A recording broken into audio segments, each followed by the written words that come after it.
Hello दोस्तों, welcome to only technical channel. दोस्तों, जैसा कि आपको पता है मार्केट कभी ऊपर जाती है कभी नीचे जाती है और ऐसे में जो रिटेलर लोग हैं वो सबसे ज़्यादा पैनिक करते हैं। वो अभी एक डायलेमा के अंदर हैं कि हम खरीदें या फिर बेचें या फिर जो हमारा पोर्टफोलियो है उसको होल्ड करें। तो आज की इस वीडियो में मैं चार्ट की हेल्प से आपको निफ्टी 50, बैंक निफ्टी और उसके अंदर जो लिस्टेड टॉप 5 स्टॉक्स हैं उनका पूरा एनालिसिस करके दूंगा। वो लेवल भी बताऊँगा जिसके नीचे आपको पैनिक करना है, जिसके नीचे आपको अलर्ट रहना है। और साथ साथ दोस्तों, काफ़ी जो आपके सजेशन मेरे पास आए थे कि आपकी वीडियो सर काफ़ी अच्छी होती है लेकिन जो उसकी लेंथ है उसको प्लीज़ डिक्रीज़ कीजिए। तो मेरी कोशिश ये भी रहेगी कि मैं जो वीडियो की लेंथ है उसको कम से कम रखूं सो डैट आप इस वीडियो को पूरा देख पाएँ। तो दोस्तों, बने रहेगा मेरे साथ ओनली टेक्निकल चैनल पर। साथ साथ आपसे रिक्वेस्ट रहेगी, अगर आपने मेरा चैनल अभी तक सब्सक्राइब नहीं किया तो प्लीज़ मेरे चैनल को सब्सक्राइब कीजिए।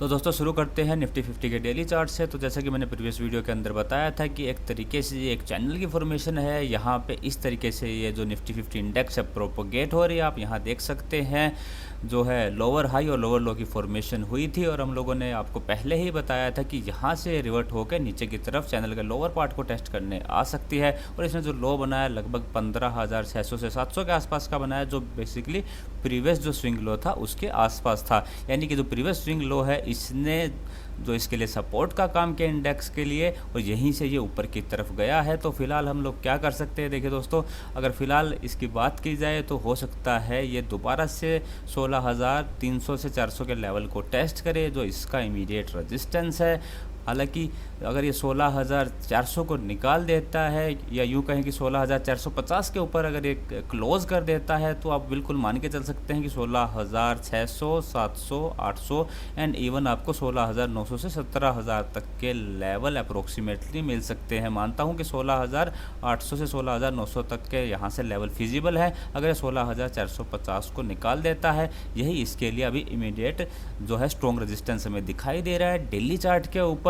फिर उसके ऊपर अगर देखना बहुत ज़रूरी होगा दोस्तों, क्योंकि जो स्ट्रॉन्गेस्ट रेजिस्टेंस है वो ऊपर की तरफ ही है। वो 16,800 से लेकर लगभग 17,000 के आसपास है, जो कि काफ़ी स्ट्रॉन्ग रेजिस्टेंस है। तो हो सकता है ये वहाँ से फिर से रिवर्ट हो, नीचे की तरफ ये फिर से आए और 16,300, 400 के आसपास सपोर्ट करे। तो ये बात होगी ऊपर के रेजिस्टेंस की। अगर इस केस में 16,450 को निकालता है तो ऊपर की तरफ कहाँ तक ये जा सकता है। जहाँ तक लोअर पार्ट की बात करें, अगर ये यहाँ फिर से रेजिस्टेंस लेता है 16,300 से 400 का, जैसे कि आप यहाँ देख सकते हैं। अगर मैं इसको थोड़ा सा आपके लिए ये देखिए, यहाँ पे अगर ये फिर से रेजिस्टेंस लेता है 16,400 के आसपास तो फिर से ये नीचे की तरफ आने की कोशिश करेगा और यहाँ पे जो कहीं इसने बॉटम बनाया है 16,600 से 700 का, उसको फिर से टेस्ट करेगा। अगर यहाँ से फिर से रिवर्ट होता है तो एक ट्रेड आपका फिर से बनेगा 16,300 से 400 के टारगेट के लिए। लेकिन अगर किसी भी केस में 15,600 के लेवल को ब्रेक कर देता है तो जो मेरे जो ट्रेडर भाई हैं जो स्विंग ट्रेडिंग करते हैं उनके लिए मेरे हिसाब से ये एग्जिट बनेगा। बिकॉज 15,600 का लेवल तोड़ने का मतलब है दोस्तों जो प्रीवियस स्विंग लो है उसको ब्रेक करना, यानी कि फिर ये जो चैनल का लोअर पार्ट है कहीं ना कहीं उसको टेस्ट करने के लिए नीचे की तरफ आ सकता है। यानी कि ये ज़रूर 15,000 या हो सकता है 14,500 की तरफ आ सकता है। लेकिन उसके लिए दोस्तों मैंने आपको जो स्ट्रेटजी बता रखी है, अगर आप उसको इम्प्लीमेंट करेंगे तो आपको प्रॉफिट ज़रूर होगा। मैंने पहले से ही आपको बता दिया था कि जो रिटेलर हैं वो अपने जो फर्स्ट इंस्टॉलमेंट है वो 16,000 के आसपास लगा सकते हैं। सेकंड इंस्टॉलमेंट दोस्तों आपको लगानी है लगभग 15,000 से 15,500 के आसपास, जो आपकी लास्ट इंस्टॉलमेंट रहेगी मेरे हिसाब से, क्योंकि हम 3 इंस्टॉलमेंट में पैसा लगाएंगे तो वो रही 14,500 के आसपास। मेरे हिसाब से शायद उससे नीचे ये नहीं जाएगा। बिकॉज जो चैनल का जो लोअर पार्ट है अगर मैं इसको और एक्सपेंड करता हूँ तो शायद ये कहीं ना कहीं उसी के आसपास आ जाएगा। उन्हीं जो लेवल है उन्हीं लेवल के आसपास दोस्तों ये आ जाएगा। तो हो सकता है ये यहाँ पे नीचे की तरफ उस लेवल को टेस्ट कर सकता है 14,500 से लेके 14,000 तक के लेवल। लेकिन मेरे हिसाब से वो लास्ट लेवल रहेगा और फिर चैनल का लोअर पार्ट है तो वहाँ से बहुत ही अच्छी शार्प बाउंस बैक दे सकता है। हालांकि अभी भी मेरे हिसाब से जो है चार्ट, क्योंकि जिस तरीके से इसने यहाँ से बाउंस बैक दिया है, एक बार 16,450 निकालेगा तो ऊपर की तरफ आपको ज़रूर 16,800-900 तक की मूवमेंट मिल सकती है। तो लेवल दोस्तों आपको बिल्कुल याद रखना है 15,600 का लेवल। इसके नीचे बेरिश कैंडल से क्लोज करेगा दोस्तों। बेरिश कैंडल मतलब जो इस तरह की जो कैंडल होती है, लगभग मारूबो जो कैंडल होती है, अगर इस तरह की कैंडल से क्लोज करता है तो समझिए कि अब बियरिश सेंटीमेंट नीचे की तरफ बन सकते हैं। अगर आपको कैंडल स्टिक समझ में नहीं आता तो आप मेरे लर्निंग सीरीज़ की वीडियो देख सकते हैं, वहाँ आप कैंडल स्टिक का पूरा एनालिसिस समझ सकते हैं। तो इस तरीके के दोस्तों लेवल है, मैं प्रेडिक्शन नहीं करूँगा दोस्तों, मैं लेवल पे चलता हूँ। आपके लिए अलर्ट लेवल जो रहेगा वो रहेगा 15,600 का। जो हमारे स्विंग ट्रेडिंग करते हैं, जो बहुत शॉर्ट टर्म के लिए पैसा उठाते हैं, लॉन्ग टर्म वाले जो हमारे इन्वेस्टर भाई हैं, उनको बिल्कुल डरने की ज़रूरत नहीं है दोस्तों। जितना नीचे आए आप खरीदते जाइए, अच्छे शेयर में आप इन्वेस्ट करते जाइए। नेक्स्ट जो इंडेक्स रहेगी दोस्तों वो है बैंक निफ्टी की। बैंक निफ्टी के अंदर भी लगभग वही हाल आप देख सकते हैं, लगातार जो है लोअर हाई और लोअर लो की फॉर्मेशन हो रही है। फिलहाल अगर नेक्स्ट वीक की बात करें तो इसके लिए जो रेजिस्टेंस का काम करेगा वो लेवल रहेगा मेरे हिसाब से दोस्तों लगभग 34,400 का। 34,400 को निकालेगा तो ये 34,800 से 900 को टेस्ट करने की कोशिश करेगा, और फिलहाल ये इसके लिए काफ़ी स्ट्रॉन्ग रेजिस्टेंस का काम करेगा, यानी कि लगभग 35,000 के आसपास का जो एरिया है ±100, यानी कि 34,900 से लेके 35,100 तक का एरिया इसके लिए इमीडिएट रेजिस्टेंस का काम करेगा। वहाँ से फिर से ये नीचे की तरफ आ सकता है। अगर उसको निकाल देगा दोस्तों तो फिर आराम से ये आपको 35,500 36,000 तक के ऊपर की तरफ के लेवल दिखा सकता है। बॉटम में सपोर्ट की बात करें तो मेरे हिसाब से इसके लिए काफ़ी इंपॉर्टेंट सपोर्ट रहेगा, वो होगा लगभग 33,800 का। 33,800 को ब्रेक करेगा तो फिर से ये 33,200 या 33,100 के लेवल को टेस्ट करने के लिए आएगा, क्योंकि यहीं से इसने बाउंस बैक दिया। और अगर फिर इसको भी अगर रिस्पेक्ट नहीं करता, यानी कि 32,900 के नीचे डेली कैंडल से क्लोज करता है, तो फिर बिल्कुल आप मान सकते हैं कि ये 32,000 का जो लेवल है, 32,000 के आसपास, 32,100 या 32,150 इसके आसपास ये आ सकता है, क्योंकि यही इसका प्रीवियस स्विंग लो है। फिर यहाँ पे ये सपोर्ट ले सकता है। तो कुछ इस तरीके से जो निफ्टी 50 और बैंक निफ्टी नेक्स्ट वीक के अंदर बिहेव कर सकते हैं। दोस्तों रिलायंस के अंदर हमेशा हमारी बाय ऑन डिप की स्ट्रेटजी रही है और उसने बहुत अच्छे तरीके से काम किया है। यही एक ऐसा शेयर है जो निफ्टी टॉप के अंदर, अगर मैं निफ्टी के टॉप 10 के अंदर बात करूं, जो अपने दोनों मूविंग एवरेज 200 दिनों की 50 डेज़ की मूविंग एवरेज दोनों के अबो है, तो चार्ट के ऊपर काफ़ी स्ट्रॉन्ग हमें दिखाई दे रहा है। तो आपको जितना ये नीचे मिलता है, 2400 के आसपास मिलता है, 2450 के आसपास मिलता है, तो यहाँ पे इसको बिल्कुल बाय कर सकते हैं। फिलहाल अगर नेक्स्ट वीक के लिए सपोर्ट की बात करें तो 2500 के आसपास इसका इमीडिएट सपोर्ट है। उसके नीचे फिसला तो हो सकता है 2450 2400 की तरफ ये आए। इमीडिएट रेजिस्टेंस की बात करें दोस्तों तो लगभग 2650 से 2660 70 का एरिया इसके लिए इमीडिएट रेजिस्टेंस का काम करेगा। उसको निकालेगा तो उसके बाद 2700 2750 और अपना जो प्रीवियस स्विंग हाई है, या इस यूँ कहें कि इसका ऑल टाइम हाई, उसको भी टेस्ट करने के लिए जा सकता है। चार्ट पे ये काफ़ी बुलिश दिखाई दे रहा है। अब इसके अंदर काफ़ी वैल्यू अनलॉकिंग होनी है, चाहे वो रिलायंस जियो हो, रिलायंस रिटेल हो, तो मेरे हिसाब से काफ़ी अच्छा शेयर है। लॉन्ग टर्म के लिए इसको बाय ऑन डिप के लिए उठा सकते हैं। और नेक्स्ट वीक के लिए जो सपोर्ट रेजिस्टेंस होंगे दोस्तों वो मैंने आपको बता दिए हैं। चलते हैं अब HDFC के चार्ट पर। दोस्तों अगर HDFC का डेली चार्ट देखा जाए तो अभी भी हमें ये वीक दिखाई दे रहा है। यहाँ आप देख सकते हैं लगातार जो अपना सपोर्ट एरिया है लगभग 2050 से 2100 उसी के आसपास ये यहाँ पे सस्टेन करने की ये यहाँ पे कोशिश कर रहा है। और मेरे हिसाब से इसका इमीडिएट रेजिस्टेंस रहेगा नेक्स्ट वीक के लिए, वो होगा 2230 का। 2230 को निकालेगा तो फिर ये आराम से आपको 2280 और हो सकता है 2300 तक के लेवल दिखाए। लेकिन 2300 से 2330 का जो एरिया रहेगा अब इसके लिए काफ़ी स्ट्रॉन्ग रेजिस्टेंस का काम कर सकता है। उसको निकालने के बाद हम बात करेंगे फिर 2400 और 2480 2500 तक के लेवल के लिए। और इमीडिएट अगर सपोर्ट की बात करें तो मैंने आपको बता दिया 2050 से 2100 इसका काफ़ी शानदार सपोर्ट है। साथ साथ ये वो एरिया भी है दोस्तों जहाँ से आपका जो रिस्क है वो काफ़ी मिनिमम है और प्रॉफिट यहाँ से मैक्सिमम हो सकता है। यानी कि अगर 2050 का एस एल लगा के यहाँ से बाई करते हैं तो जो आपका एस एल है वो काफ़ी कम पड़ेगा और ऊपर की तरफ जो मूवमेंट है आपको वो काफ़ी अच्छी मिल सकती है। हालांकि अगर आपको सिर्फ ट्रेडिंग करना है तो नेक्स्ट वीक के लिए मेरे हिसाब से लेवल होगा 2230 का। उसको निकालेगा तो फिर आप आराम से 2330 तक के लेवल के लिए इसको आप ट्रेड कर सकते हैं। यहाँ पे एक ट्रेडिंग का भी ऑप्शन बनता है जैसे इस ट्रेड लाइन को ये निकालेगा। और बॉटम में अगर 2050 को ब्रेक करता है तो इसके अंदर काफ़ी बड़ी फॉल आ सकती है। तो आप अपना जो लेवल है उसके हिसाब से ट्रेड कीजिएगा। दोनों जो मूविंग एवरेज 100 डेज़ की और 50 डेज़ की उसके नीचे है तो चार्ट मेरे हिसाब से थोड़ा सा वीक है। HDFC बैंक का भी अगर डेली चार्ट देखें तो वीक है। दोनों जो मूविंग एवरेज मैं यूज़ करता हूं उसके नीचे है और लगातार जो अपना सपोर्ट है उसी के आसपास सस्टेन कर रहा है। लेवल रहेगा लगभग 1250 से 1260 का। तो यहाँ पे अगर आपको मिलता है, रिवर्सल कैंडल बनाता है, यानी कि यहाँ से रिवर्सल होने की कोशिश करता है, तो यहाँ पे एक काफ़ी कम रिस्क की बाइंग बन सकती है। आप एसएल लगा सकते हैं 1250 के नीचे का और यहाँ से एक बाइंग कर सकते हैं। अपने सपोर्ट के ये आसपास है। अगर आप सिर्फ ट्रेडिंग के लिए नेक्स्ट वीक इसको लेना चाहते हैं तो इसका जो नेक्स्ट रेजिस्टेंस एरिया रहेगा वो होगा 1340 का, यानी कि 1340 के अब वो ये जो ट्रेड लाइन है इसका भी ब्रेकआउट हो जाएगा और आपको एक मूवमेंट ज़रूर मिलेगी जो इसको आराम से 1360 और हो सकता है 1380 से 1390 तक ले जाए। जब तक ये दोनों मूविंग एवरेज को निकाल नहीं लेता तब तक मेरे हिसाब से इसके अंदर बुलिशनेस नहीं आएगी। लगातार ये अपने सपोर्ट के आसपास यहाँ पे सस्टेन कर रहा है। अगर इसको ब्रेक कर देगा दोस्तों तो फिर से इसके अंदर एक फ्रेश फॉल आ सकती है। तो लेवल आप यहाँ ध्यान में रखिएगा 1240 से 1250 इसका अभी नीचे की तरफ इमीडिएट सपोर्ट है। ऊपर मैंने रेजिस्टेंस आपको बता दिया और इसके ऊपर अगर आप लेते हैं तो टारगेट भी मैंने आपको यहाँ पे बता दिया है। चलते हैं अब ICICI बैंक के चार्ट के ऊपर। ICICI बैंक भी दोस्तों डेली चार्ट पे वीक ही दिखाई देता है। इसका जो इमीडिएट रेजिस्टेंस है उसी के आसपास ये अभी स्टैंड कर रहा है, जो है लगभग 710 से 720-25 का पूरा एरिया इसके लिए इमीडिएट रेजिस्टेंस है।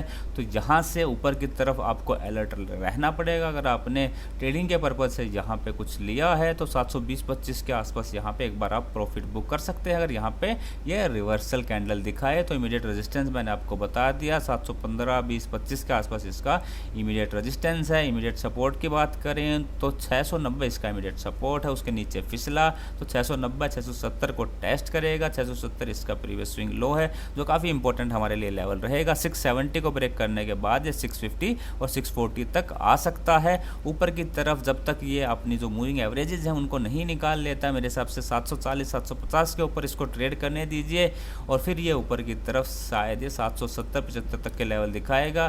देन अगर ये वाले जो ट्रेड लाइन है जो इसके लगातार रेजिस्टेंस का काम कर रही है उसका भी ब्रेकआउट कर देता है तब इसके अंदर बुलिशनेस आएगी। यानी कि जो दोनों मूविंग एवरेज है 50 डेज़ की 200 डेज़ की उनको निकाले और उसके बाद इस जो ट्रेड लाइन है उसको भी निकाले तो फिर ऊपर की तरफ इसके अंदर काफ़ी अच्छा मोमेंटम आ सकता है। लेवल्स मैंने इसके भी आपको बता दिए। चलते हैं अब एक्सिस बैंक के चार्ट के ऊपर।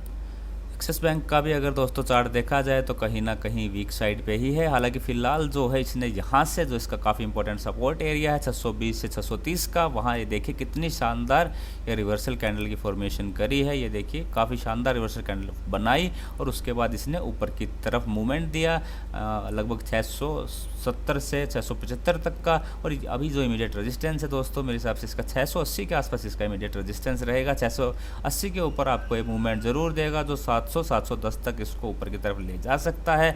डाउन साइड में इसका जो स्ट्रॉन्गेस्ट सपोर्ट रहेगा दोस्तों 620 से 630 का एरिया रहेगा। यहाँ पे आपको मिल सकता है। अगर आपको मिलता है तो यहाँ बिल्कुल ऊपर के जो मूवमेंट है उसके लिए प्ले कर सकते हैं। जब देखिए जब भी यहाँ पे आता है रिवर्सल कैंडल बनाता है, जैसे कि यहाँ पे हैमर कैंडल बनाई थी तो ऊपर की तरफ अच्छी खासी मूवमेंट देता है। तो यहाँ से हो सकता है ये दोस्तों अब ऊपर की तरफ जाए, यानी कि हमें 730, 750, 760 तक के भी लेवल शायद दिखा सकता है। क्योंकि जब भी यहाँ पे आता है ऊपर की तरफ अच्छी मूवमेंट मिलती है, यानी कि अपना जो काफ़ी अच्छा जो सपोर्ट एरिया वहाँ से ये ऊपर की तरफ गया है। किसी भी केस में दोस्तों अगर 620 के नीचे 610 के नीचे ट्रेड करता है तो समझ लीजिए इसका काफ़ी जो इंपॉर्टेंट सपोर्ट एरिया उसका ब्रेक हो जाएगा।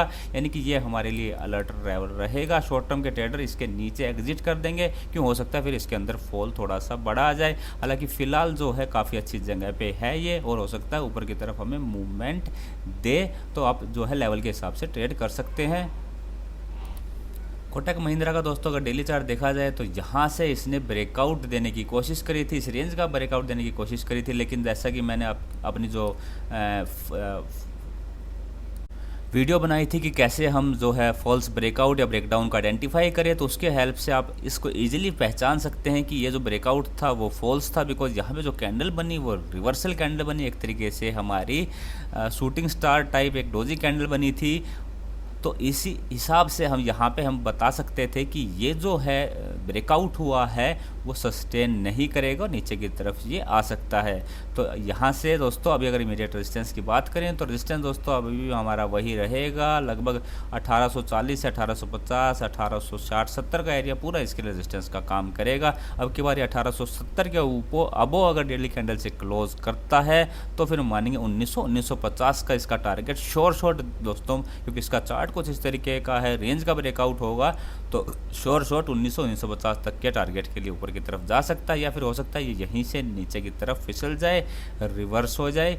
लेकिन उसके लिए दोस्तों इसको मेरे हिसाब से ट्रेड करना पड़ेगा 1740 के नीचे। 1740 के नीचे गया तो फिर से ये 1700 और 1680 जो इसका काफ़ी स्ट्रॉन्ग सपोर्ट एरिया, इसको टेस्ट करने के लिए आ सकता है। 1680 के आसपास आए, रिवर्सल कैंडल देखेंगे और यहाँ से बिल्कुल एक रेंज के लिए इस रेंज को हम प्ले कर सकते हैं। 1680 के आसपास आए तो ऊपर 1700, 1750, 1800 के टारगेट के लिए प्ले कर सकते हैं। बिकॉज देखिए चार्ट अपने आप आपको बोल रहा है कि ये मैं एक रेंज के अंदर हूँ, मुझे ऊपर की तरफ से सेल कीजिए, नीचे की तरफ से बाय कीजिए, और ब्रेकआउट होने पे मैंने आपको बता दिया कि मूवमेंट ऊपर की तरफ आ सकता है। हाँ, किसी भी केस में दोस्तों अगर ये 1650 के नीचे अगर ट्रेड करता है, सस्टेन करता है, तो इस जो रेंज है इसका ब्रेक डाउन भी हो जाएगा, यानी कि नीचे की तरफ फिर ये आराम से आपको 100 से 150 पॉइंट की नीचे की तरफ भी मूवमेंट दे सकता है। इसलिए जो लेवल है वो बहुत ही इंपॉर्टेंट रहते हैं। तो फिलहाल दोस्तों इस रेंज को प्ले कर सकते हैं और यहाँ पे ऊपर की मूवमेंट के लिए ब्रेकआउट का भी वेट हम लोग कर सकते हैं। नेक्स्ट चार्ट रहेगा दोस्तों SBI यानी कि स्टेट बैंक का। स्टेट बैंक जो है अपने इमीडिएट रेजिस्टेंस के आसपास है, एरिया होगा लगभग 460 से 465 से 470 तक का एरिया, उसको भी निकाल देता है। तो फर्दर इसके लिए रेजिस्टेंसेस तैयार हैं, 480 से लेके 490 तक का एरिया फिर से इसके लिए रेजिस्टेंस का काम करेगा, यानी कि ऊपर की तरफ जो इसका जो रास्ता है वो काफ़ी डिफ़िकल्ट रहेगा। हालांकि अगर आप इसको 470 के ऊपर बाय करते हैं तो आपको 480 से 490 तक का मूवमेंट आसानी से मिल सकता है। इमीडिएट सपोर्ट की बात करें दोस्तों तो जहां से इसने बाउंस बैक लिया था लगभग 440 के आसपास, वही इसके लिए अभी इमीडिएट स्ट्रॉन्ग सपोर्ट का काम करेगा। 438 के नीचे अगर ये ट्रेड करेगा, क्लोज करेगा, तो फिर से ये 420 425 के आसपास आने की कोशिश करेगा, जो यहाँ पे इसका स्विंग लो था, तो आप इसका ध्यान में रख सकते हैं।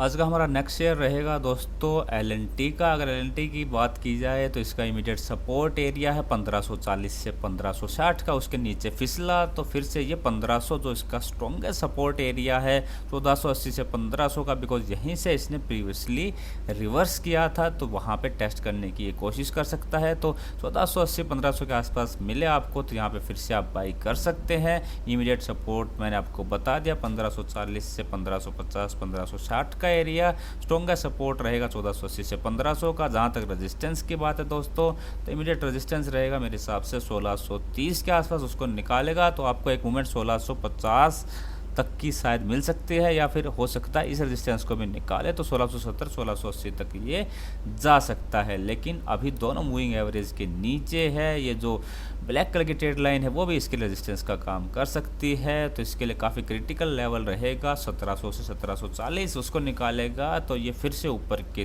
तरफ हमें अच्छी खासी मूवमेंट देगा। तो उस समय अगर आप रिस्क नहीं लेना चाहते तो आप उस समय बाई कीजिए, या फिर आप नीचे की तरफ आपको यहाँ पे मिले तो यहाँ से भी एक 1500 के आसपास से स्विंग ट्रेड बन सकता है। नेक्स्ट चार्ट रहेगा दोस्तों TCS का। TCS का चार्ट मुझे काफ़ी वीक दिखाई दे रहा है, मैंने पहले ही बताया था दोस्तों इसके जो काफ़ी इंपॉर्टेंट सपोर्ट एरिया है वो 3380 से 3400 का है, उसको जो है TCS ने ब्रेक नहीं करना चाहिए था और यहाँ पे उसका ब्रेक डाउन हो गया है कंफर्म। काफ़ी बड़ी कैंडल से उसका ब्रेक डाउन हुआ है, ये हो सकता है कि आने वाले वीक में हो सकता है ये 3350 3380 और हो सकता है 3400 के लेवल को ऊपर की तरफ टेस्ट करने की तरफ जा सकता है। अब ये जो सपोर्ट था 3380 के आसपास 3400 के आसपास, ये इसके लिए अब स्ट्रॉन्ग रेजिस्टेंस का काम करेगा, इसको निकाल पाना इसके लिए काफ़ी मुश्किल होगा। यानी कि अगर ऊपर की तरफ ये आता भी है तो यहाँ से रिवर्सल कैंडल ढूंढ के यहाँ से एक सेल की भी पोजीशन बन सकती है।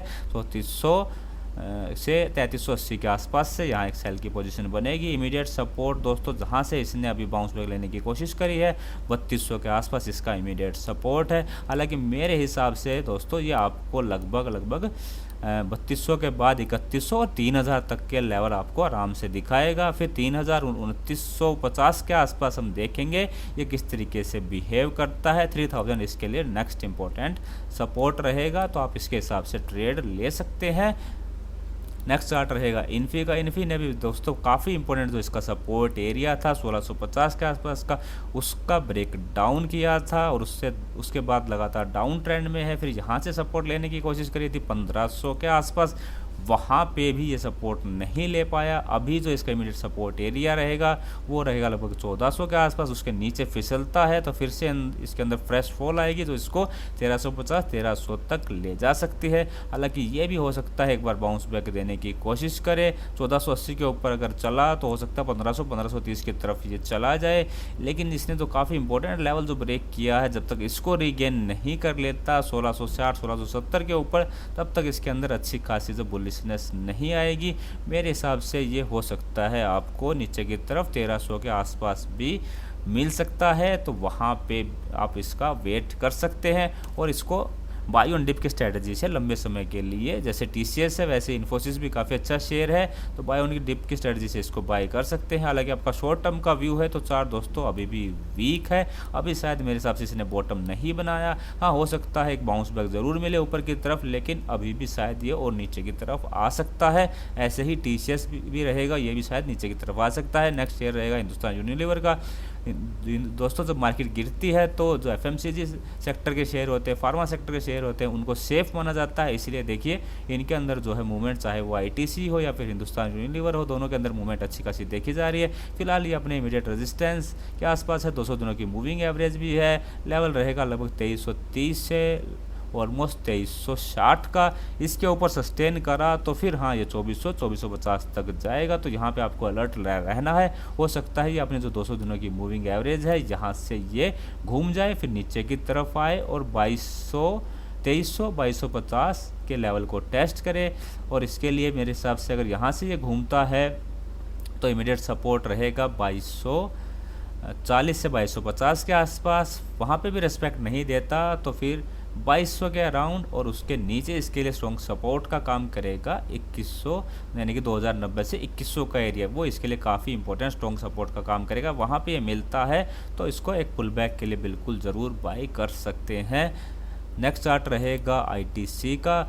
ITC जैसे कि मैंने आपको बताया हिंदुस्तान यूनिलीवर के जैसे FMCG सेक्टर का शेयर है, इसके रिजल्ट काफ़ी अच्छे आए हैं और चार्ट के अंदर एक रेंज का फिर से इसने ब्रेकआउट दिया है। अब मेरे हिसाब से श्योर शॉट आपको ये 290 295 और हो सकता है 300 तक के लेवल दिखाए, यानी कि आप इसके अंदर आपकी पोजीशन है तो अब 290 295 300 तक के लेवल के लिए आप यहाँ पे वेट कर सकते हैं, बिल्कुल इसके अंदर बने रह सकते हैं। इमीडिएट सपोर्ट रहेगा 270 का, उसके नीचे फिसला तो हो सकता है 265 250 के अराउंड तक आने की कोशिश करे, लेकिन ये फिर से आपके लिए बाइंग का चांस रहेगा। जैसे कि रिलायंस का भी पॉजिटिव था, ऐसे ही ITC आप देखिए दोनों मूविंग एवरेज 50 डेज की 200 डेज की दोनों मूविंग एवरेज के अबो है।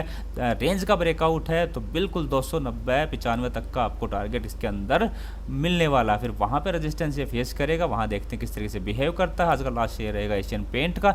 एशियन पेंट के अंदर दोस्तों काफ़ी खूबसूरत एक रेंज की फॉर्मेशन हो रही है, आप इस रेंज को प्ले कीजिए।